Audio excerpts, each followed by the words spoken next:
Ludger is failing his vibe check at the exam hard, and his brother Julius is basically telling him he's got zero main character energy right now. It's giving major disappointment, and Julius is gatekeeping the path forward until Ludger can prove he's not just an NPC in his own life. The tension is real, and you can tell Ludger is absolutely cooked if he doesn't lock in soon. Ludger finally wakes up and realizes he overslept for his first day at the cafeteria gig. Julius comes through with a pep talk and tries to hype him up about his cooking skills, but it's kind of cringe in a brotherly way. Rollo the cat is just there demanding food and living his best life rent-free, honestly the unbothered king we all aspire to be. Things go from 0 to 100 real quick when Ludger gets caught trying to help a lost girl named Elle. The station security is acting super sus and accusing him of being a kidnapper, which is absolutely out of pocket. Ludger is just trying to be a good guy, but the universe is determined to roast him today. Exodus terrorists crash the party and ruin the vibes completely, turning a chill train ride into a chaotic mess. Ludger and Jude link up to throw hands, but then Julius shows up acting super shady and seemingly betrays everyone. It's a massive plot twist that has everyone shook, and Ludger is left wondering if his brother is actually the villain of this story. After surviving the train wreck, Ludger gets hit with a medical bill that is actually insane. We're talking 20 million gold debt. Spirius Corporation basically traps him in a loan shark situation, forcing him to work off the debt by doing their dirty work.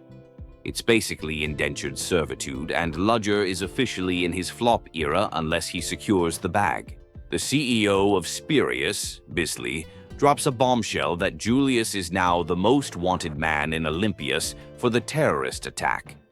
Ludger is low-key being gaslit into hunting down his own brother to clear his name. The whole situation is messy, and everyone is side-eyeing Ludger like he's guilty by association, which is honestly toxic behavior. The squad runs into a massive thunderstorm that's actually a spirit gone wild, and it's wreaking havoc on the facility.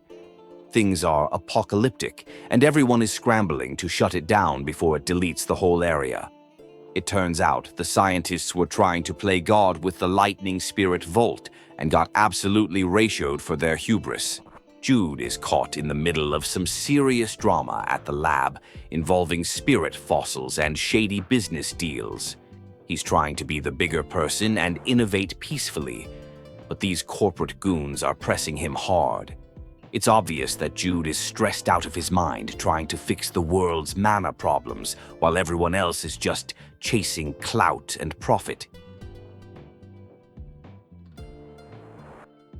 Ivar shows up acting like he's the main character, swinging his swords around and causing a scene in the middle of town. He's absolutely yapping about justice and glory, but honestly, he's just embarrassing himself.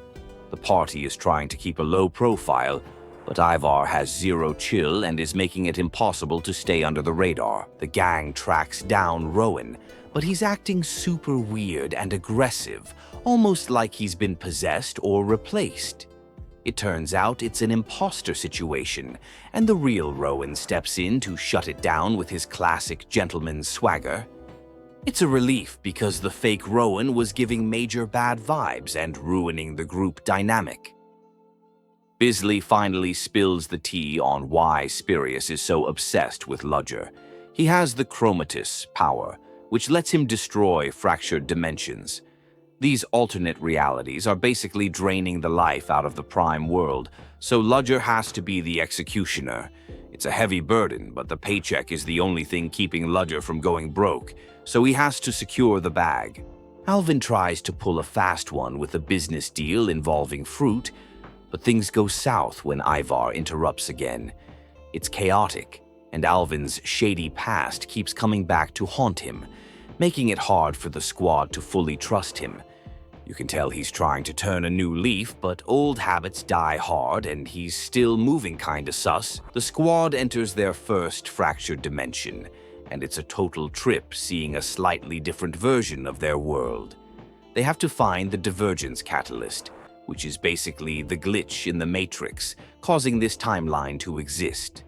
It's a grim task because destroying the catalyst means erasing this entire world and everyone in it, which is high-key traumatic. They discover that in this dimension, the spirit Aska is being used as a battery, which is totally unethical and gross. The party has to free the spirit, but doing so destroys the dimension's power source and dooms its people. It's a lose-lose situation that forces Ludger to make impossible choices, and the guilt is definitely going to live rent-free in his head. They run into Milla, but something is off. She's stuck in this fractured dimension, and isn't the Milla they know. It turns out this dimension's Milla never became a spirit, and she's just a normal human, living a different life. It's super emotional for Jude, who has to come to terms with the fact that this isn't his bestie, but a variant.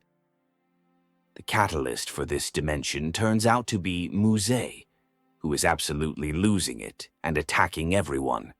Ludger has to step up and destroy her to save the prime dimension, but it means erasing this timeline's Milla too. It's a heartbreaking moment that leaves the whole squad in their feels, realizing just how ruthless this job actually is.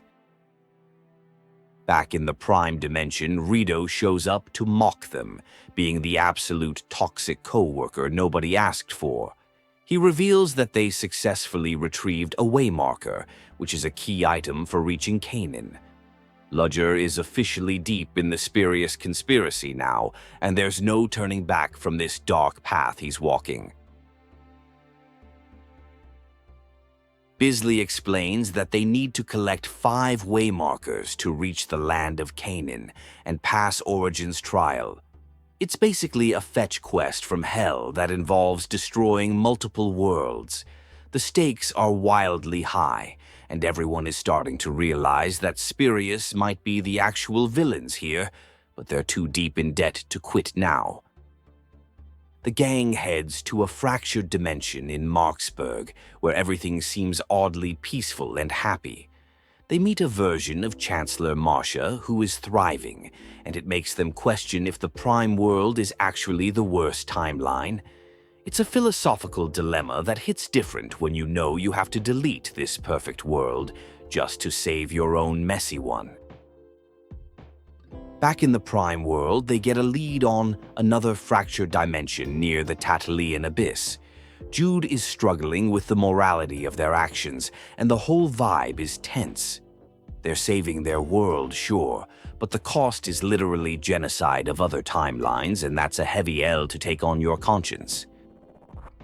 Milla tries to cook for the group to lift their spirits, but it's a disaster because she has no idea what she's doing. It's a wholesome moment of comic relief amidst all the depression, proving that even cosmic beings can be bad at domestic tasks. The squad pretends to like it because they don't want to hurt her feelings, which is honestly true friendship. Leia is chasing a scoop on the fractured dimensions, trying to document the lives of the people they're erasing. It's her way of honoring their memory, but it's also super grim to write obituaries for entire worlds. She's showing major character growth, moving from a sidekick to a journalist with integrity who wants to speak truth to power. They enter a dimension where Gaius never united Rise Maxia and became a recluse after his sister's death. Seeing the strong king reduced to a broken man is jarring for everyone, especially the real Gaius. It's a stark reminder of how one bad day can completely ruin someone's life, and Ludger has to put this tragic timeline out of its misery. Alvin runs into a version of his business partner Jorgen, who is actually successful and happy, which stings. It forces Alvin to confront his own failures and lies in the Prime World. He realizes he's been self-sabotaging his whole life, and seeing this alternate version of success is the wake-up call he needed to finally lock in and do better. The group decides to bury a time capsule as a way to bond and leave a mark on the world. It's a sweet moment that solidifies their found family dynamic, even though they know the future is uncertain. They're trying to create good memories to hold on to because everything else around them is falling apart. Julius finally shows his face, but instead of a happy reunion, he's demanding Ludger hand over Elle. It's a massive betrayal that leaves Ludger confused and hurt. Julius is clearly playing 4D chess while everyone else is playing checkers, and his motives are still super murky and frustrating. Elise steps up to protect Elle, showing she's not the shy little girl from the first game anymore. She's serving big sister energy and proving she can hold her own in a fight. It's a glow-up moment for her character, and the bond between her and Elle is becoming the emotional core of the team. They encounter a group of delinquents in a fractured dimension who hate Rhee's Maxians with a passion. It's an ugly look at prejudice and how deep the scars of war run. The party tries to de-escalate, but some people just want to stay mad, and you can't fix stupid with spirit arts. In a shocking turn, they find out that Alvin's cousin in this dimension is actually a decent guy, unlike the Prime version. It highlights how nurture versus nature plays a role in who people become. Alvin is shook seeing how different his family could have been if they weren't so messed up by circumstances. They stumble upon an ancient civilization's data archive inside a fractured dimension, guarded by a system named Odin. It's basically a digital graveyard of a lost world, and Odin is trying to preserve their memories. Destroying it feels like deleting history, and the moral weight of their mission just keeps getting heavier. Jude meets a woman whose husband was hurt by his spy-right technology, and she absolutely drags him for it. It's a harsh reality check that his inventions have real-world consequences. Jude takes the L gracefully, promising to do better, but it's clear his reputation is in the gutter with some people. The squad tries to use a spirit translation device to talk to the local spirits, but it backfires hilariously. It's a classic science gone wrong moment that lightens the mood briefly. However, it also underscores the communication gap between humans and spirits that is causing all these world-ending problems in the first place. Exodus terrorists attack the peace ceremony, trying to ruin everything because they hate progress. The squad jumps into action to save Chancellor Marta and stop the violence. It's an action-packed sequence where everyone gets to show off their skills, proving that they're the only ones capable of cleaning up this geopolitical mess. Rideau reveals his creepy experiments involving living batteries, and it's straight-up nightmare fuel. He's the definition of a mad scientist with zero ethics. The party is disgusted, and this encounter solidifies Rideau as one of the most punchable villains in the entire game. Fractured Milla sacrifices herself to save the group from a trap, and it's absolutely devastating. Even though she wasn't the real Milla, she was real to them, and her death leaves a massive hole in the team. Ludger is heartbroken, and the return of the real Milla is bittersweet because it came at such a high cost. Gaius faces off against a fractured version of his loyal General Wingul, who is still alive in this world. Having to strike down his friend again is emotional torture for Gaius. It shows that being a king requires making the hardest choices, even if it tears you apart inside. Jude is reunited with the real Milla, but there's tension because he's still mourning the fractured version. It's a complicated dynamic where he's happy she's back, but feels guilty for missing the other one. Milla, being a spirit, doesn't fully get the human emotional nuance, which leads to some awkward friction. The group finds a will left by Rowan in a fractured dimension where he died years ago. Reading his final thoughts is a tear-jerker, showing how much he cared about the future. It inspires the Prime Rowan to redouble his efforts for peace, knowing that his other self died with regrets. They reach a futuristic fractured dimension and meet Victor, who turns out to be a future version of Ludger. He's bitter, scarred, and completely done with everything. It's a terrifying glimpse into what Ludger could become if he lets the darkness consume him, and the family resemblance is chilling. Victor reveals he killed all his friends to gain power and tries to kill Ludger to steal his place in the Prime World. It's the ultimate betrayal of self. Ludger has to fight and kill his future self to protect Elle, effectively rejecting that dark timeline and choosing his own destiny. Elle is traumatized after seeing her father, Victor, die, even if he was trying to kill them. She pushes Ludger away, confused and hurt by the violence. It's a low point for their relationship, and Ludger has to figure out how to comfort a child who just watched him kill her dad. They finally gather all the waymarkers and summon the path to Canaan, but it's not over yet. The sky literally rips open, revealing the divine realm, and the scale of their mission just leveled up. It's an epic visual that signals the endgame is approaching fast. Bisley reveals his true colors, betraying Ludger and taking Elle hostage to force his way into Canaan. He plans to use her power to enslave the spirits, which is pure evil villain behavior. Ludger is left powerless and desperate, realizing he was just a pawn in Bisley's game all along. The party regroups and realizes they have to storm Spirius HQ to save Elle and stop Bisley.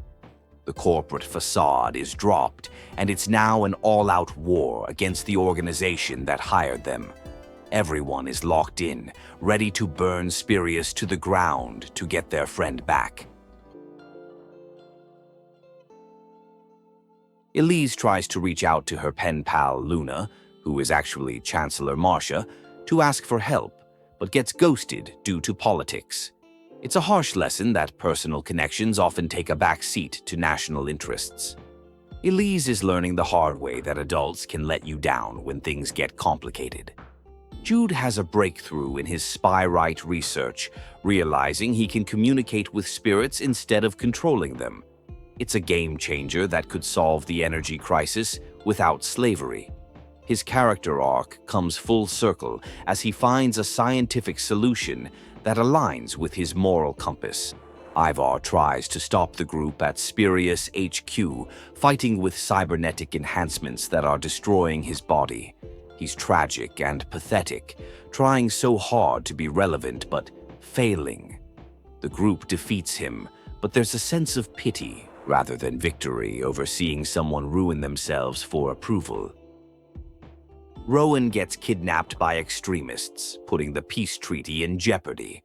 The squad rushes to save him, proving that the old man is the glue holding the political situation together. It's a high-stakes rescue mission where failure means war between the two nations.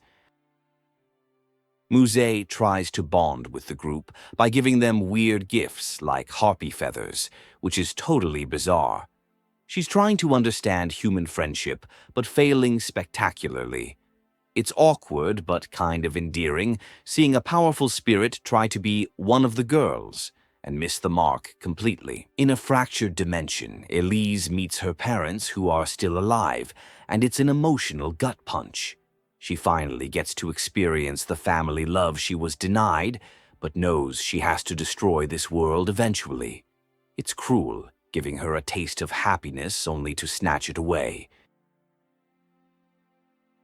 Zhao, the gentle giant, sacrifices himself in the fractured dimension to save Elise, mirroring his role in the Prime World. His death hits hard, reminding everyone that Zhao was always a real one. Elise has to say goodbye to her father figure all over again, and the tears are flowing. Gaius has to make a tough call regarding a soldier who committed a crime, choosing justice over favoritism. It solidifies his role as a just king who doesn't bend the rules even for his allies. It's a moment of maturity that earns him respect from everyone, even his detractors. They dive into Celsius's memories and learn about Dr. Howe, the founder of Spirit Artes. It turns out he was in love with Celsius, adding a tragic romance layer to the history of magic. It humanizes the legends and shows that love has always been a driving force for innovation. Gaius and Muzate team up to fight monsters, showing how far their partnership has come. They've moved past their toxic codependency into a relationship of mutual respect. It's a power couple moment that shows they are a force to be reckoned with when they are on the same page. They meet the original Maxwell in a fractured dimension and learn the truth about Milla Kresnik. She was the OG summoner who died for her ideals, inspiring the creation of Milla Maxwell. It connects all the lore dots and reveals the cyclical nature of their struggle. Muzay admits she orchestrated a monster attack just to be saved by the group and feel included. It's twisted but shows how desperate she is for connection. The group forgives her because they realize she's just lonely, and she finally gets accepted into the fam for real. Jude sings the hymn of proof to Maxwell, proving his sincerity and forming a pact. It's a beautiful moment that shows Jude's growth from a timid student to a master of spirits. He doesn't need force. His heart and voice are enough to move mountains. Julius reveals that he must die to become the soul bridge to Canaan. He forces Ludger to fight him, testing his resolve one last time. It's the ultimate brotherly sacrifice, and Ludger has to kill the person he loves most to save the world. The sobbing is real. They confront Kronos in Canaan, who is still being a hater and trying to stop humanity's progress. He's stuck in his old ways, refusing to believe humans can change. Beating him is the final step in proving that humanity deserves a future free from the spirit's judgment. Bisley fights Ludger using the power of the Chromatis, determined to reshape the world by force. It's a clash of ideologies, domination versus coexistence. Ludger wins, proving that true strength comes from protecting others, not controlling them. With Origin summoned, Ludger makes the final wish to destroy all fractured dimensions, effectively erasing the corruption. He saves the world and Elle, but it means saying goodbye to the fractured timelines forever. It's a bittersweet victory that closes the loop on the Kresnik curse. Years later, we see the crew living their best lives in the new world they created. Ludger meets a young girl who looks just like Ella, implying she was reborn in the prime timeline. It's a hopeful ending that promises a fresh start and new adventures for everyone.